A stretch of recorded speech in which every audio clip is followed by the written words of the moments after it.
I had stayed late at work, an office job with floors that emptied long before I did. By the time I left, the streets outside were almost completely deserted. The city lights flickered on wet asphalt.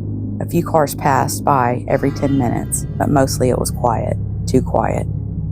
I walked to the parking garage where I kept my car, earbuds in, music low, pretending to be calm. But the moment I entered the street leading to the garage, I felt it, a presence, someone behind me. At first I thought it was my imagination, maybe a passerby, but then the footsteps started, slow, matching my pace exactly. Not one step ahead, not behind, just perfectly in sync. I stopped, so did they. I started walking again, so did they.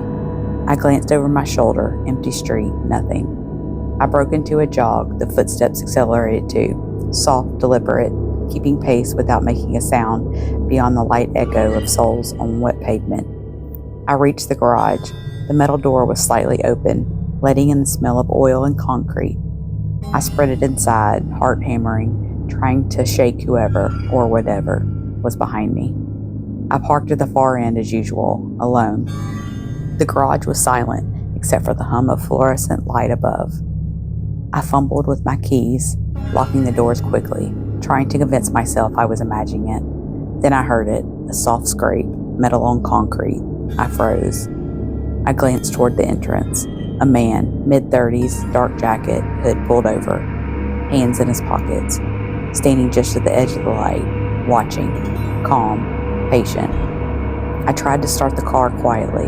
I didn't want to alert him, but he didn't move. He didn't need to, just stood there observing. I finally hit the ignition. The engine started. He didn't flinch, didn't step back, just waited, letting me know he could follow me if he wanted. I inched forward slowly, trying to stay calm, trying to plan my exit. He mirrored my movements from the shadows, slow, deliberate, always watching. By the time I reached the street, my hands were shaking so badly I could barely grip the wheel. I sped off, taking the long way home, streets mostly empty. When I finally reached a 24-hour diner, I parked under a light, ran inside, and ordered coffee, trying to calm myself. I looked out the window, no one, no car, no shadow. I never saw him again. Nothing. But I know he was real. And I know one thing. The most terrifying people don't need to attack. They just need to show you they can. The thought that someone could follow you, watch you, wait for hours, and vanish without a trace. That's the kind of fear that never really leaves you. Even now, when I walk alone late at night, I hear the echo of footsteps behind me, and my chest tightens, and I realize I will never feel safe the same way again. I always thought the subway was safe late at night.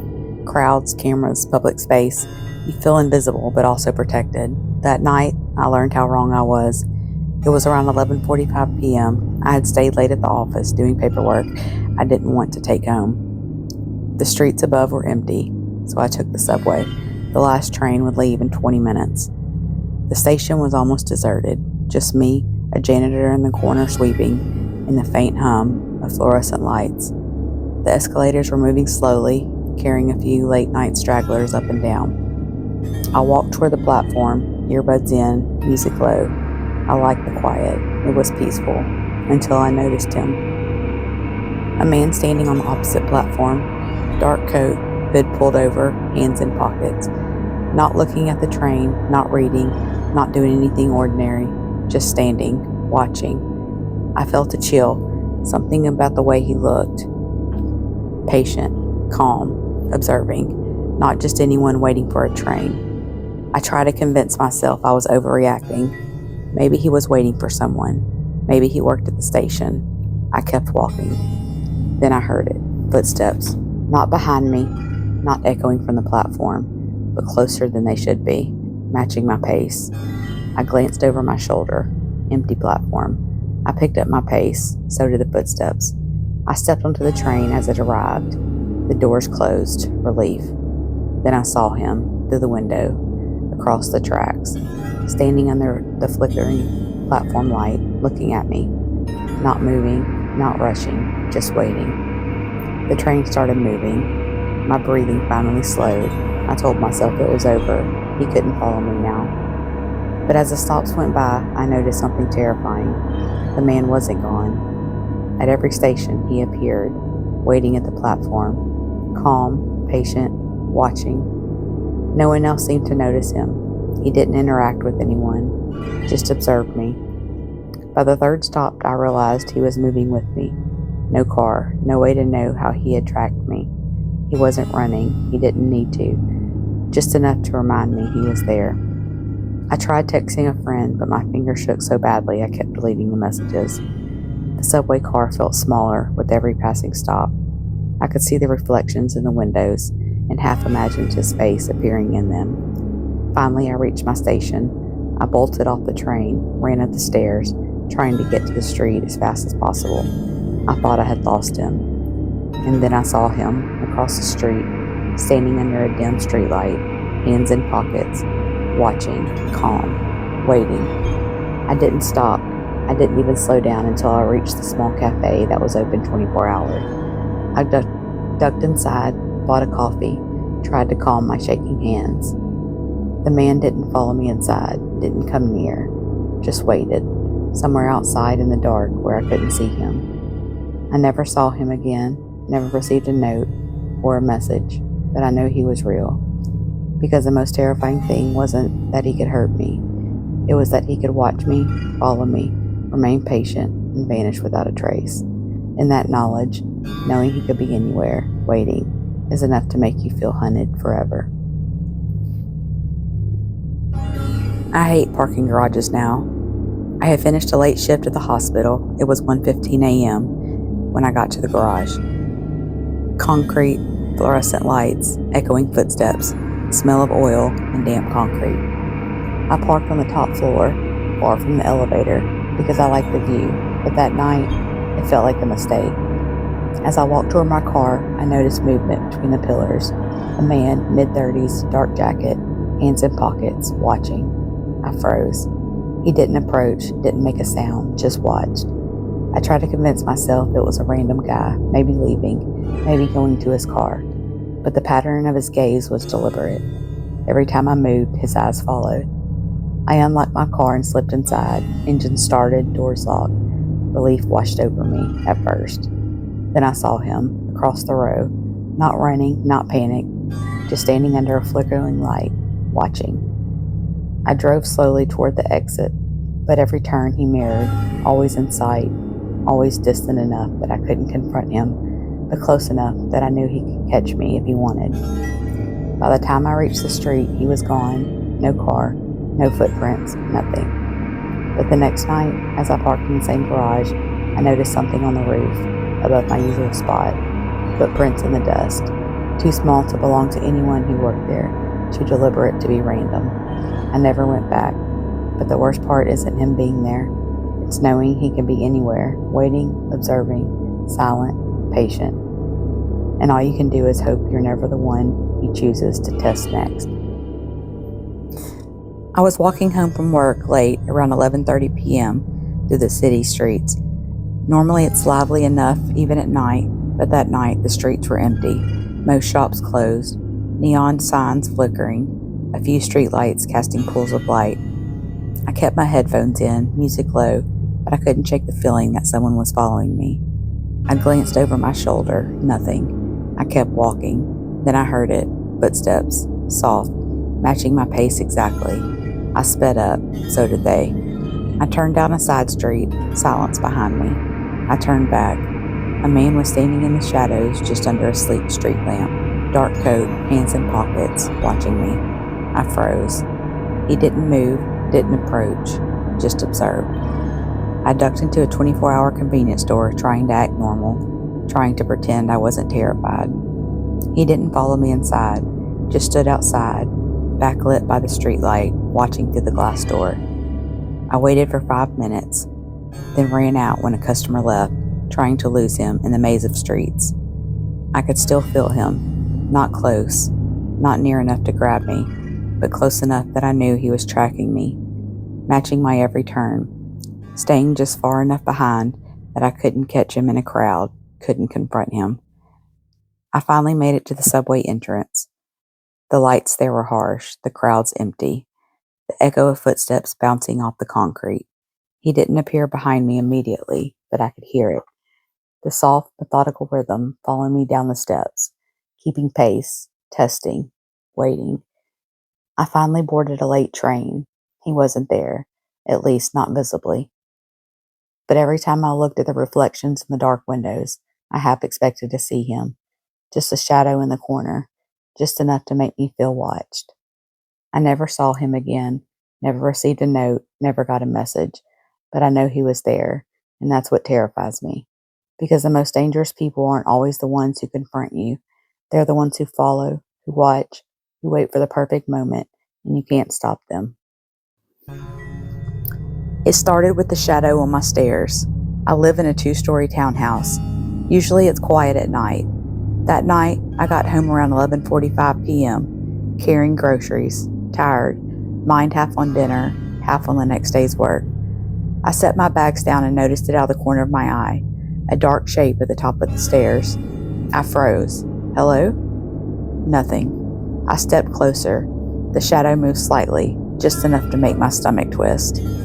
I grabbed the broom from the corner and inched up the stairs. The shadow retreated, a step every time I advanced, but never left. I flicked on the light. No one. I laughed nervously. Probably my neighbor's cat, or just fatigue messing with my eyes. I set the groceries down and went to lock the door behind me. That's when I heard the faintest click. Not my door, my bedroom window. I live on the 2nd floor. The blinds were drawn. I had checked the locks. I always check the locks. I approached slowly, knife in hand. My phone on the nightstand, already on speed dial for 911. A voice, barely audible, whispered, "I like watching you. Makes it easier when you think you're safe." I froze. No movement outside. No sound beyond the soft whistling of the wind. I couldn't see him. I couldn't hear him, but I knew. I just knew someone had been there. Maybe earlier that night, maybe while I was unloading groceries, maybe while I slept. I called 911, stayed on the line. The dispatcher told me to remain inside, stay out of sight, and don't confront him. I didn't sleep that night. Couldn't. Every creak, every draft, every shadow on the wall felt like him, watching, patient, waiting. Police arrived in the morning. No signs of forced entry, no footprints, nothing. But the note I found on my doorstep that afternoon confirmed it. "I'll be back. I like watching." I moved the next day, changed the locks, new blinds, security cameras. But sometimes when I turn off the lights at night, I swear I see that same shadow moving at the top of my stairs. And I know, even if it's just my mind playing tricks, that the most terrifying part wasn't him breaking in, it was the knowledge that he could. It was after midnight when I realized my apartment wasn't empty. I live on the 3rd floor of a small building, usually quiet. That night, the air was still, too still. I had gone to bed early, headphones on, scrolling my phone, half asleep. That's when I heard it, a soft click. Not my alarm, not my phone, the sound of a lock turning. I froze, staring at the bedroom door. It opened slowly, just a crack. A shadow slipped through, not rushing, not panic, just moving, calm. My first thought, I must be imagining it, but then I saw it, a hand, pale, thin, sliding along the edge of the doorframe. I grabbed the lamp from my nightstand and held it like a weapon. My body was shaking so badly I could barely lift it. He stepped into the doorway fully, dark hoodie, face obscured, eyes catching the faint glow from my phone screen. "You're awake," he said, soft, calm, almost conversational. I couldn't move, couldn't speak, just stared. "I just wanted to see," he said, "if you'd notice, if you'd care." I realized then he had been in my apartment before, watching, waiting, timing, learning my habits. I edged towards the door, knife raised. He didn't move, didn't threaten, just waited. I swung the knife toward him, instinct, adrenaline. The figure smiled faintly and backed into the shadow, disappearing as if he had never been there. Police arrived later, found no signs of entry, no prints, nothing. But I know he was real. because I could still feel him. Every time I turn the doorknob, every time I hear a sound in the apartment, the calm patience, the knowledge that he had been there, and that he could come back whenever he wanted. It started with the hallway light. I live alone in a 3-story apartment building.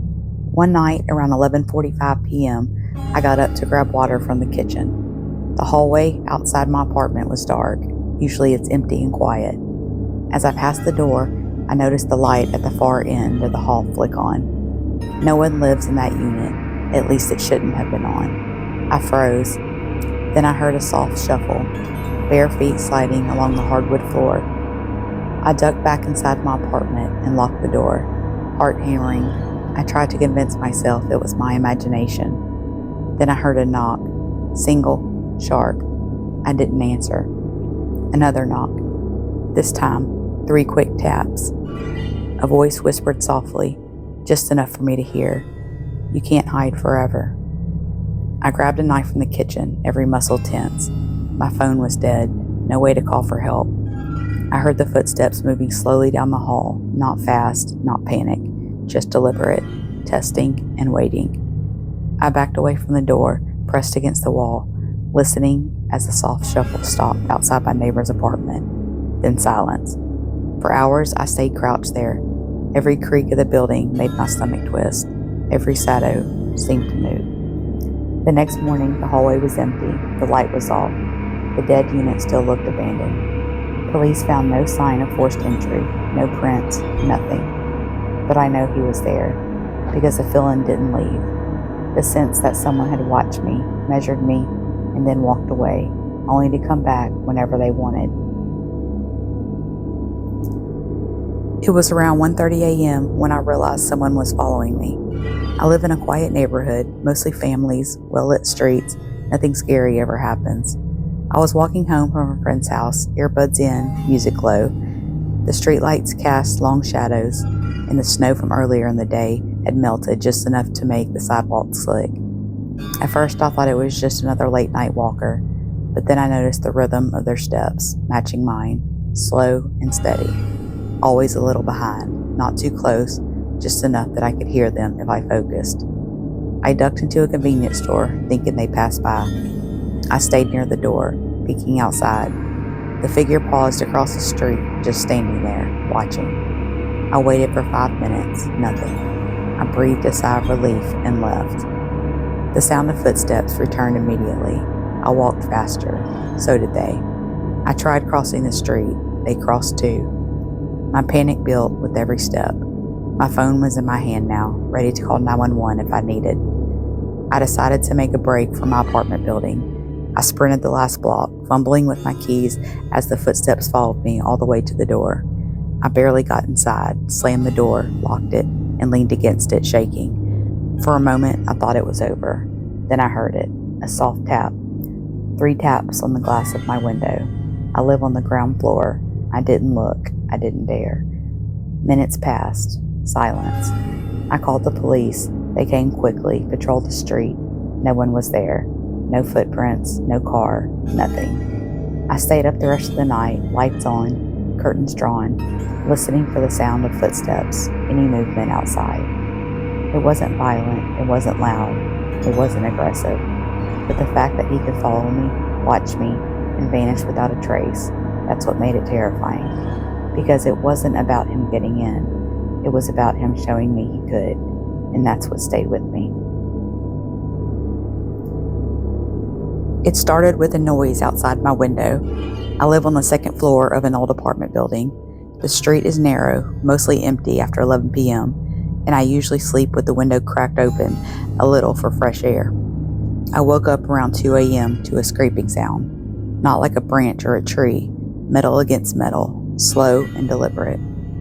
At first, I thought it was a neighbor moving furniture, but the sound kept coming, closer, below my window. I froze. My heart started hammering. I reached for my phone, but I didn't want to turn on the light. Whoever, or whatever, was outside would see it. I peeked through the blinds, a man crouched below, peering up at my window. Dark hoodie, shadowed face, hands gripping something long and thin. He wasn't moving fast, he wasn't panicking, he was calm, patient, waiting. I backed away from the window and whispered to myself, "Call the police, call the police." I did, whispered the situation to 911. The dispatcher told me to stay on the line, stay low, and don't move. I crouched behind the couch, knife in hand. The sound continued, a faint tapping, like metal testing the edge of the window. Then I heard a voice, soft, calm, almost casual. "You're awake." My blood ran cold. I didn't answer. Another sound.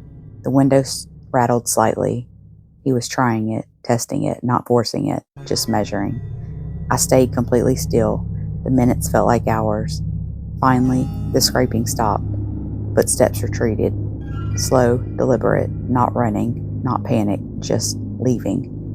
By the time the police arrived, no one was there. No prints, no tools, nothing. I moved out a few days later, changed cities, changed apartments, every lock, every bolt, every window secured. But sometimes late at night, I swear I hear it, the soft scrape of metal, the patient testing of a space, and it terrifies me because the worst part isn't that he tried to break in. The worst part is that he didn't have to. He just needed me to know he could. It started with a mill. I live alone in a small apartment on the edge of town. Nothing fancy, quiet streets, not much traffic. I usually pick up my mail in the morning, but that night I went to check it around 10:30 p.m. because I had been binge watching series and didn't want to wait until morning. I noticed something strange immediately. One envelope was shoved slightly under the mat at my door. Not slipped neatly, not from the mailbox. Someone had pushed it under deliberately. I picked it up. My name was on it. Neat, typed letters, no return address. I tore it open. Inside, just a single sentence. "I can see you." I laughed nervously at first. Must have been a prank. Someone in the building messing with me. My neighbors were mostly college kids. I shoved the envelope in my pocket and went back inside, locking the door behind me. Around 11:15 p.m., I heard a sound outside. Quiet. Not a bang, not a crash. Just the softest scuffing of shoes on the concrete. I froze. I live on the ground floor. The window in my living room faces the sidewalk. I didn't move. I didn't breathe. Then another sound, a soft tap on the glass. I grabbed my phone. 911, whispered everything. The dispatcher told me to stay on the line, stay out of sight, and not make a sound. I crawled behind the couch, knife in hand. My entire body was shaking. Another tap. Then a whisper, faint but clear. "Don't hide." I didn't answer. My heart was hammering. My blood felt frozen in my veins. The tapping stopped. Footsteps slowed. Measured, moving along the sidewalk in front of my window. Not running, not panicked, just watching. I dared not look. I couldn't. Minutes passed. I tried to convince myself it was someone leaving. A neighbor out for a smoke. A prankster who would give up. But then I heard the faintest sound, a key jingling. Not my building keys, someone else. The doorknob rattled lightly, not hard enough to break the lock, just enough to let me know they were testing it. I stayed crouched behind the couch, knife ready, every second stretching into eternity, then silence. I thought maybe they were gone, maybe it was over. I waited another 15 minutes, nothing. I called the police back. They came, checked the doors and windows. No signs of forced entry, no footprints, nothing. I moved out the next week. Different city, different apartment, new locks, security cameras, motion sensors. But even now, sometimes when I wake up in the middle of the night, I hear a faint tap, just a soft, deliberate tap, like metal against glass. And I realize the worst part. He didn't need to break in. He didn't need to yell. He just needed to know I could see him. And that's what terrifies me the most. Because if he ever decided to come inside, I wouldn't have had a choice.